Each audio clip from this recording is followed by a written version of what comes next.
Hi there. In this lecture we will have a look at the round 17 of the World Championship match between Mikhail Tal and Botvinnik. So this is Mikhail Tal in this particular game playing white, so e4 from Tal. Botvinnik plays c6, the Caro-Kann. We have d4, d5, knight c3, d takes, knight takes e4, bishop f5, knight g3, bishop g6, and now bishop c4 here. The more modern treatment is to play h4, for example like this, with a pleasant advantage for white, a small advantage, but fairly pleasant overall. But we see bishop c4, e6, knight 1 to e2, knight f6, knight f4, bishop d6, and Tal does take out that light square bishop. The upside for black, this h-file could be sometimes dangerous. And, you know, tactics coming in on the h-file. We see bishop g5, knight bd7. Tal actually castles kingside, queen a5. So the bishop is hit. So how to protect it? Now here is an interesting example where Tal keeps quite a bit of complexity in the position, even at the expense of a slight soundness of structure or principle violation. Tal plays a very, very interesting move. For 2,000 points, can you work out what Tal played? So it's a complexity maintaining move. It's not the most correct move. This is why I'm giving so many points. It was one of Tal's favourite moves in the entire match. And it does help keep complexity of the position. And there is a subtle upside. It needs to be refuted. Even if it's unsound, it needs to be refuted. And that could be an upside, because that's a reflection, well, there's some complexity there going on, some problems to solve. Okay, so I'm about to reveal Tal played f4. If he had played something like, and it looks really anti-positional in many respects, if he had played bishop d2, then queen c7, for example, and knight b6, white has not really achieved anything from this opening. Black, if anything, is slightly better, and has the prospect maybe of castling queenside here and building up pressure. If queen d2, this is more emphatically not creating any complexity and kind of wasting the white pieces. And Tal considers, you know, not playing for a win with the white pieces as some sort of crime against chess itself. And if queen takes d2, bishop takes d2, it's not even about complexity. It's just very, very drawish. It is largely about complexity, though.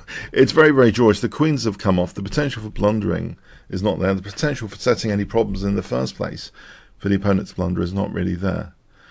So, yes, this continuation with queen d2 was rejected. So we see f4. It does have some perks to it as well. Black castles queenside. We see a3. This helps prepare b4 to try and dissuade c5. c5 looks like a way to unstabilize white's center. If a move like c3, for example, then c5, and this should be quite pleasant for black. For example, here, black's got a small edge. So a3 tries to dissuade, it seems, c5.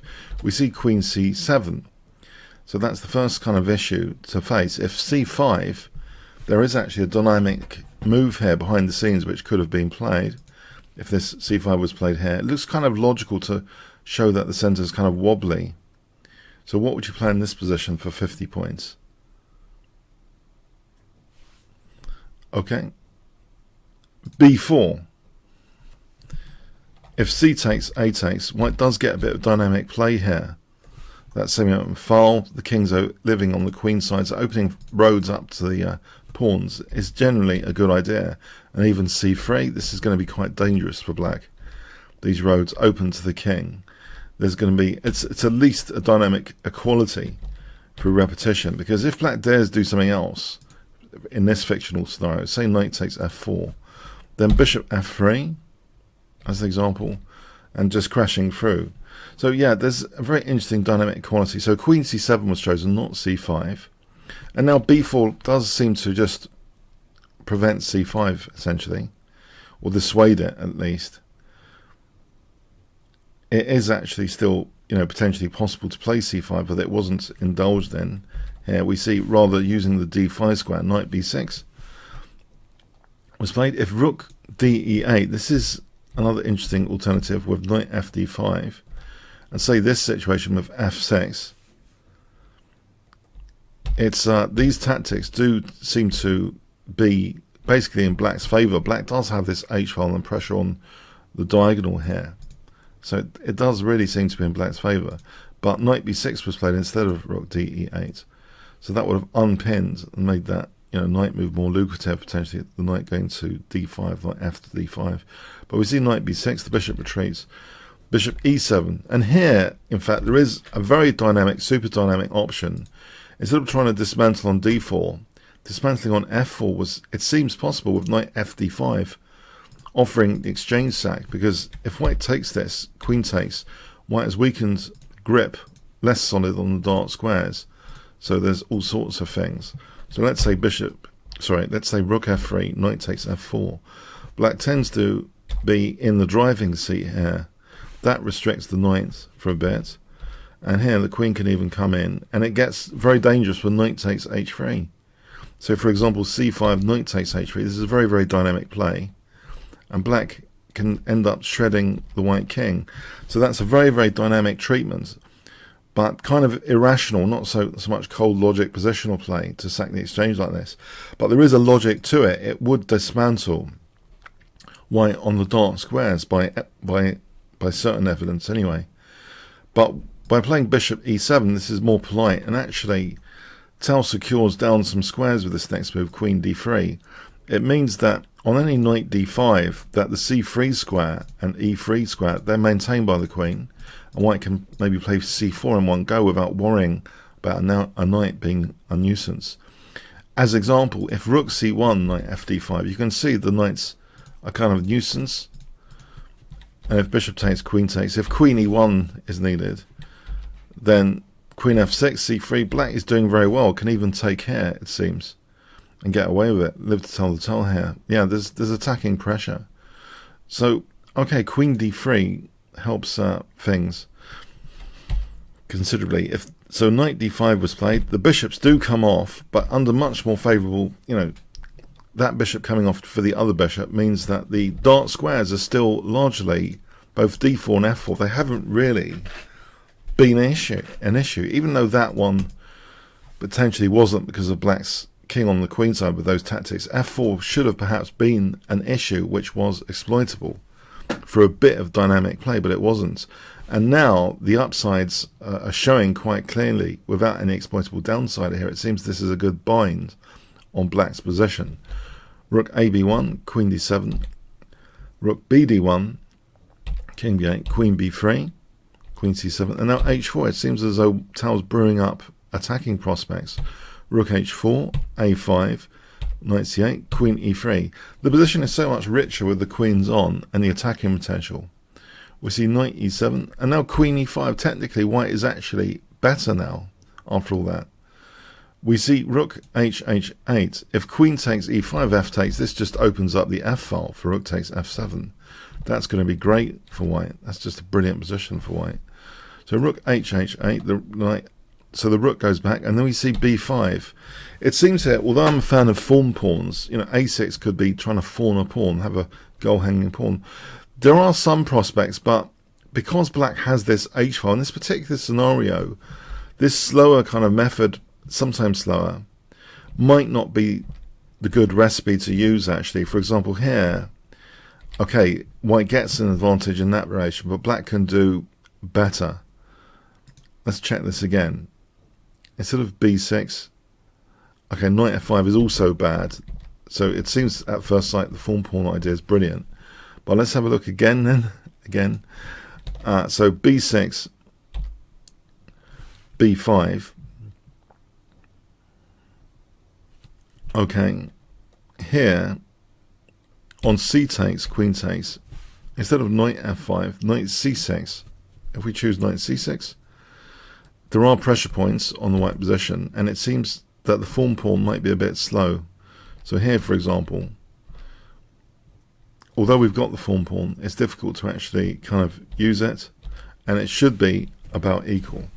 So Tal actually, his approach here is to try and open up lines. So b5, it seems more principled overall. C takes, queen takes b5. So white has now semi-open file, and the option of a6, of course, if needed. We see a6, but now that option is closed. Queen b2, rook d7, c5. So this seems very pleasant. It seems very dangerous for black in principle to take on a5. Black really doesn't want to do that. There's a backfire, immediately with things, potentially. Like rook a1 later. So we see king a8, bishop f3, knight c6. And here you might have wondered, hold on, is queen takes f4, is that too much of a dangerous pawn? Yes, queen takes b7 check, bishop takes b7, we're just taking that queen. So knight c6. Now this is an interesting decision point with the Botvinnik knights here. Should the knight square bishop be ever given up for one of them? So what do you think Tal played here? For 100 points. Okay, he did actually give up the bishop for the knight, and we know from neural network play, as soon as that kind of thing happens, if you give a light square bishop up for a knight, you should expect some action on the dark squares and vice versa. It seems, that really helps the square colour attack on the opposite side colour of the bishop. And here there are some interesting opportunities now on dark squares that are more pronounced. There is this knight to try and exploit them in a theoretical sense. We have queen a4, rook fd3, but is it that theoretical? We see rook c8. It's an interesting situation at this moment. If rook hd8, then knight e2, knight d5, rook b3, it seems as though white enjoys a certain small but pleasant advantage. If knight d5 immediately, rook b1, knight takes f4, this situation is also kind of difficult for black because there are going to be tactics like this on the king's side, on the queen side rather, against the king. So for example, winning the queen, there are going to be lots of tactical opportunities. And white should be fine somehow sneaking in a perpetual check. This is just a fictional scenario, but there's opportunities there. So anyway, we see rook c8, rook b1, and here is an iconic mistake in this match at move 34. Botvinnik does actually take this pawn. So we're talking open files activity against the king, open roads against the king, where the rooks are like cars going across roads. So queen takes a5 on move 34. If rook takes c5 instead, then that's impossible. Just takes because of this and then mate. So black has to be careful, but this is certainly, it seems in a technical sense, a mistake, because after rook b3, well, it's back to normal. But actually there was an opportunity here whilst the queen was on a dark square. If you remember that principle, that kind of hidden principle of chess, we gave up a light square bishop. I mentioned dark squares. It so happens that the queen is a tempo gaining target on a dark square, and our knight doesn't have to kind of shield this diagonal or anything. There could have been an opportunity, it seems here, to play knight f1 with the idea of either knight d2 or knight e3 to c4 and then to b6. This is a very dangerous plan here, it seems, but Tal kind of missed it, it seems. But this does seem to offer great prospects. So for example, knight e4, which stops knight d2, we can use the knight e3 route instead then and get to that c4 potentially. So say rook a1, and we get to c4 eventually, and here it becomes critical for black. That extra attacking piece in the party here makes a bit of difference. So say g takes, okay, at the expense of a pawn, but rook b6, rook takes a6, and all of a sudden this is quite crushing with the knight playing a central starring role in the action. So that's very, very interesting how, yeah, this is getting super dangerous. If queen d5, rook b takes a6, and then crashing through like this with the knight again playing a starring role in dismantling play. So it's interesting, that opportunity in a theoretical sense to play knight f1, but it does remind me of that logic that which I've seen over and over again in neural network chess. When a bishop of a certain colour is given up for a knight, sometimes you do get more pressure on the other colour of the bishop. So this is one of those moves which maybe also it's kind of, if you know that a piece like a queen is on that colour that we're trying to celebrate, that's a great tempo gaining target in theory. So okay, that wasn't played though. We see rook b3, and now queen c7 is played. And now queen a3, and again here, this was another opportunity at this point to play move 36, knight f1. Again, even though the queen's on c7, it's still a tempo gainer there. So for example, here the knight can come in to c4. And this is also dangerous if the knight on d5 ever leaves. But there's other dangers like knight d6 emerging. Or knight e5 and then c6. It's not to be super dangerous. You know, knight e5, c6. You can imagine the pressure on the b file building up. So say knight takes f4, knight b6 check, knight takes d7. This is also going to be quite nice for white winning exchange there. But okay, we have queen a3. So this knight seems to be being left at home out of the action. King a7 was played. If queen takes f4 here, knight e2, this situation with rook takes b7, queen takes, guarantees a draw by perpetual check if white wants. Because if on queen d6, if ever king a7, then there's rook a1, that's checkmate. So okay, king a7, we see rook b6, and here queen takes f4, knight e2. The knight hasn't got such a clear, pronounced goal of exploiting dark squares here. We see queen b3, so tying the queen down to b7, queen d5, and before we look at that, there were a lot of other options here. It seems, you know, king a8 is probably one of the better options. For example, h3, g5, king h1, knight d5. You know, this situation, black could actually save themselves with queen takes b1 and reach a kind of solid fortressy position. It should be equal. So king a8 was probably a key move to try out. But instead, yeah, we get queen d5. And as Tartakower says, the blunders are all there waiting to be made. So is this a blunder? What would you play here for 500 points? White to play.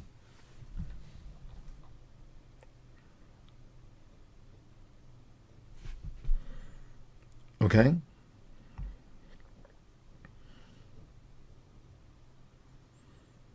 Rook takes a6. Yeah, this is a crushing blow. If king takes a6, then queen b6 is checkmate. If b takes, then queen b6 check. King a8, queen takes a6. And we see that, for example, queen takes c8 is checkmate there. So king b8 was tried. But chipping away a key pawn like this is very, very dangerous now for the king. So guess what Tal plays here for 100 points? Okay, queen a4. And here, Botvinnik resigned. It is a fairly hopeless position. If rook c7, rook a8, checkmate. So that'll be like one of the worst moves. If b5, that's interesting, but it's not particularly helpful. After rook takes b5, rook b7, there's knight c3 here. This is a good move. And if queen d7, rook a8 check, and yeah, black's going to be getting attacked like that. If rook cd8, rook a8 check, king c7, queen a5 check, queen takes b6, splat, checkmate.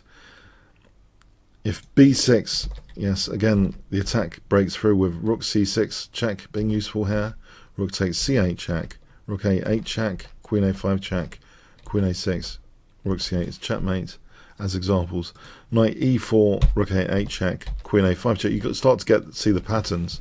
The queen coming to that check on a5, stopping the king running away is one of the patterns here.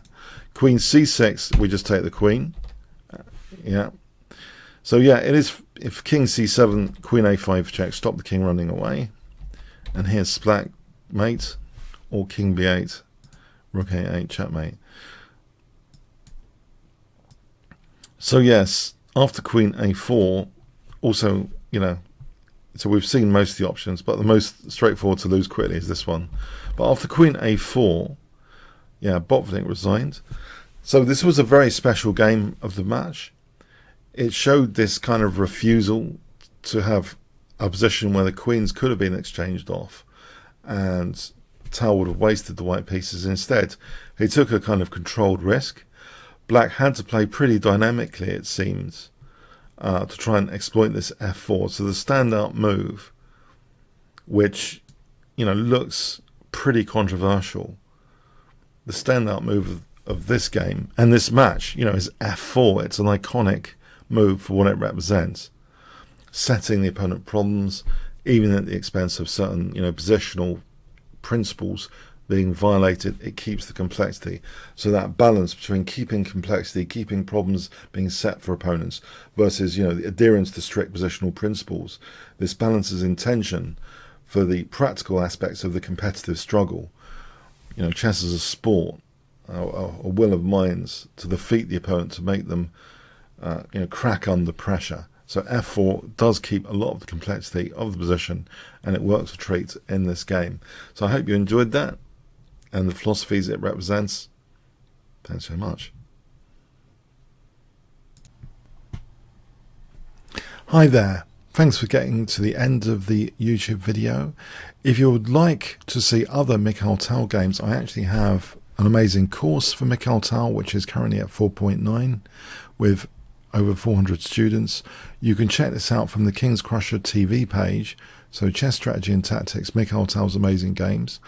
You can check out some free preview videos as well here. If you do expand all sections, you can see the preview links to get some free previews.